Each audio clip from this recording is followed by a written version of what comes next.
Hey everyone, it's Daphne from Scrap and Create, and we are working on page 7, and we're getting ready to add these flaps. There's going to be 4 flaps, and the flaps are 4 1/4 across by 5 inches, and you're going to score a 1/2 inch on the 5-inch side. You're going to need a total of 4, and we are going to inset these a 1/2 inch from the edge of the paper, from the edge of the pocket page. I'm just putting a little mark there. And sorry, here it is. I moved my pick tool and couldn't see it. It's sitting right in front of me. Okay. Now on page 2, I realized I had one of the 4 flaps was not exactly the right width, so I double checked all these before I started laying them in.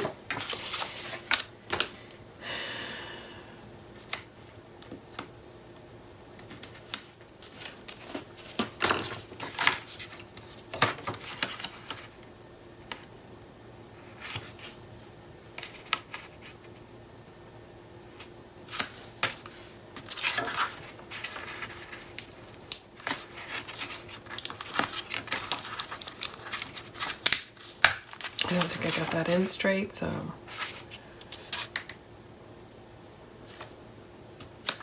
there we go. Okay, now I'm going to turn everything around and we're going to add the other 2.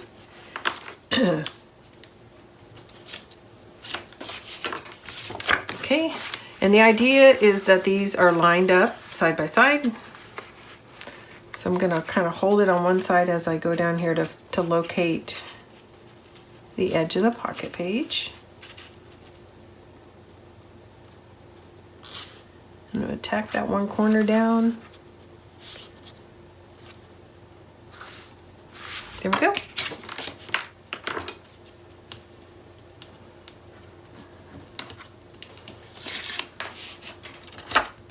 Now if you'll remember on page 2, the other issue I had is when I placed my magnet, I placed it too far away from the edge of the flap, so when the overlap happened, it was going to be exposed. So I want to make sure we don't do that again. So I'm lining up this edge, and I'm going to hold that pivot point in place, come across. Hey everyone, sorry about that. I had an interruption on the video. Most of you know I use my phone to do my recording. Anyway, an emergency alert came through and paused the video. So the last part of this page you did not see. So I had finished adding the flaps, and then I added the magnets. And we have it closing from the bottom up, just like we did on page 2. So I apologize for the interruption. It didn't even make a noise, so I didn't even know it happened until I paused the video and just to take a look at progress. So as I mentioned earlier, these are inset a 1/2 inch from either side, and then that gives us a nice 1/2 inch here, 1/2 inch here, and 1/2 inch here. And then here's our magnets. And then here is the paper that I chose for the background here, or for the base mat, which I think is beautiful. So I'm going to go ahead, and one of the nice things I like about working with DCEs, and in the case of this album I'm using 2 DCEs, is I get so many repeats of the collection pack patterns, where normally you just get 2. So if you're building a large album like an 8x10, 2 12x12s don't go very far. So it's nice to have those extra sheets. So in this case, I get 4 of each one, and that's nice. So I'll likely feature this pattern in a large format like this in the 8x10, but then also use it on a smaller feature somewhere else in the book. So, okay, so I inked it, and I've got the glue on the back, so we're just going to get this placed.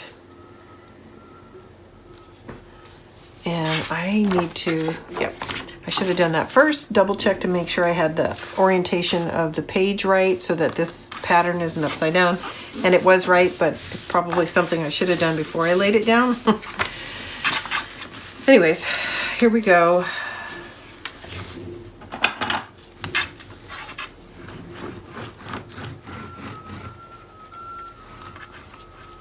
Okay, that is the beginning. So I'm going to take a break, do a little housekeeping, and then line up the papers that are going to cover the A and B side of these flaps. And I'll be right back in a few moments.